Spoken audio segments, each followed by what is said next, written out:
Hello again, everyone, and welcome to another edition of BCSN Sports Flash, where we talk to some of the outstanding athletes, both current BCSN athletes and former ones. And we've got real dynamic duo here, a pair of brothers that played soccer at St. John's, in Zach, who's presently playing with them in Camden, who's now gone on to play at Northwestern. And thanks for being with us, you guys. Thanks for having us. You played 2 years together at St. John's, and I really felt that you teamed up extremely well. You're both, I think, equally good contributors to the team, but a different style. And I think you were kind of a physical player. You'd go and do the dirty work, get the ball, a really good ball distributor. A lot of times you'd get it up to you, and then it was showtime. Is that kind of the way you kind of felt that you operated together a lot? Yeah, I was in more of a defensive role, defensive mid area my sophomore year, so my job was to get the ball and distribute up, and he was up there most of the time, so that's why we combined well together. Yeah, you certainly did. And then you just had, I don't know if you ever heard me compare you to Diego Maradona, and I wasn't saying you were as good as him, because who is, right? Yeah. But style-wise, I thought you had a very similar style, compact, low center of gravity, hard to knock off the ball, strong on the ball, and great foot skills, and you did a lot with that. How did you develop that over the years? I think it was just practice, just always working on the ball, getting better every day. I mean, I had guys like him right here feeding me the ball and putting me in good spots. So, I mean, they don't get most of the credit, but I think they deserve some of it. But it's work off the field, getting better each and every day, and that's how I developed those skills. Did you have a regimen of drills that you would do to develop your foot skills, or did you just play a lot and it came just because, sort of spontaneously because of that? I think your skills come from more playing in games, because you can't really replicate game situations off the field and not playing games. So you can do some work like cones and stuff like that, footwork by yourself, but I think playing in games and getting that experience is really what helps you. And that's certainly true. I think the interesting thing, though, is if you chart the amount of time you're on the field, how much of that time do you actually have the ball in your foot? So that's where I guess you have to do some work too, where you're just constantly working, maneuvering the ball and learning skills. Yeah, definitely. I agree with that. Yeah. So how was it at Northwestern? You went, obviously had a great career at St. John's. You played in a great Pace Setter 20 team that was a national finalist, so you were very well prepared for that next level. But it was still an adjustment, even having said that, correct? Yeah, it was definitely a big adjustment. I mean, it's a lot more physical in the Big Ten. The speed of the game is just so much faster, so it definitely took me a little bit to adapt to that new style of play. You got to make your decisions a lot quicker, and it was definitely a big change for me. Yeah, and we know obviously from high school to college it's a big difference, but when you get into that club level and the U20 and really high level, and there are a lot of college players out there, how much of a difference was it from that level to go into the Big Ten? Still a pretty big jump? Still a pretty big jump, not as big as high school, I would say, but the jump is, you're playing with players that all across the board are top players across the country, so it was a pretty big jump for me.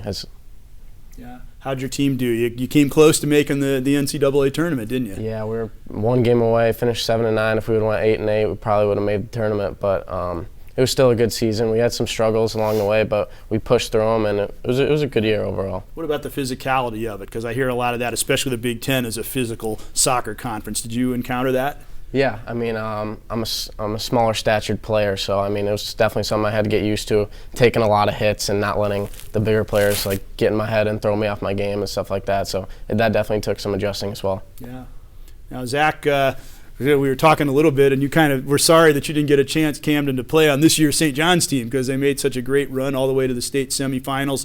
You ended up playing a great St. Ignatius team. They were number 2 in the nation.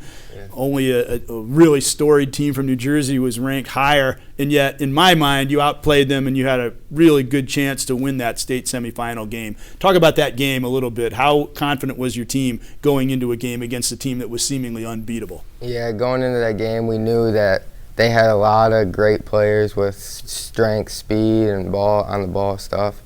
So we knew that they were going to have a good majority of the possession, but we knew if we defended well and we got chances and finished our chances, we'd be in the game.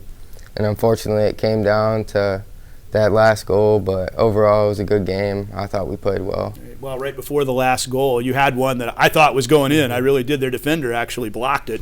Otherwise, you might have made it to the finals. Your coach, Tom Shook, said that you had ironically, you lost a game to Findlay that gave them the track championship, and now here you are playing the best team, second best team in the country for a chance to play for a state championship. But your coach said that after that Findlay game, the leaders of the team, the veterans of the team, kind of took the leadership bull by the horns and said, we got to come together as a team. And you did it sort of without the coaches being that involved, and that really helped you to get ready for that tournament run. Is that the case, and what happened? One day we just all got together and started talking what we felt and what we needed to do to get ready for the tournament. We had a couple of captains practice, so we did some drills that we thought could help us, and I just think that we just flipped the switch at the right time and started playing our best soccer of the year at the right time. And your coach said you had a real good team chemistry. It's like everybody was on the same page. And the thing that he said that was impressive to me is he said you keep getting better every game. And by the time you reached that state semifinal game, it didn't make any difference what the records were before. It was clear that you were capable of playing on the same level with that great team. Yeah, I would agree. Just all the practices and all the hard work we went through in the off season definitely paid off, and we're that close to being at a state championship. Yeah. So tell me about one play too. Of all the games over the years, one of the games I remember was, I think it was a district final with Perrysburg, and you guys were down. There was like 30 seconds to play, and you broke through the defense, took a shot that looked like it was going to tie the game, and hit the crossbar and bounced away, and it looked like, oh, that's it. And then somehow you still managed to get a goal in those waning seconds, and then won in overtime. What do you remember about that? Yeah, that was one of the craziest games in my high school so far. You were just a freshman that year, must have been, right? I was freshman, yeah. So I was playing defense most of that game, defensive mid, and then towards the end I started moving up and got a chance to shoot it, hit the crossbar, and then Colin Doyle finished it and went to overtime. That's right. That's who it was. And then Adam Nayers ended up winning it in overtime. Now, you also played basketball for St. John's, but you had to give that up this year because you're really pursuing the soccer and going to some showcases. How's that going? Do you have some opportunities you think might be opening up? Yeah, I missed basketball a little bit, but I felt I'm going to have to give it up sooner or later, so I need to focus on soccer because that's what I want to play in college. And been to a couple showcases, and they've gone well, going to some camps, so hopefully everything turns out good. Is there some possibility that you guys could be reunited at Northwestern? Yeah, there's a chance. That would be nice to play with my brother again, see what it'd be like on a college level.